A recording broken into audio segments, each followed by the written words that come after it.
الوسيلة والفضيلة والدرجة الرفيعة وابعثه مقاما محمودا الذي وعدته إنك لا تخلف الميعاد।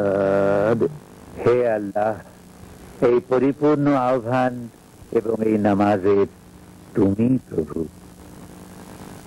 হযরত মুহাম্মদ সাল্লাল্লাহু আলাইহি ওয়াসাল্লামকে দান করো সর্বোচ্চ সম্মানিত স্থান, সুমহান মর্যাদা এবং বেহেশতের শ্রেষ্ঠতম প্রশংসিত স্থানে তাকে অধিষ্ঠিত করো, যার প্রতিশ্রুতি তুমি তাকে দিয়েছ।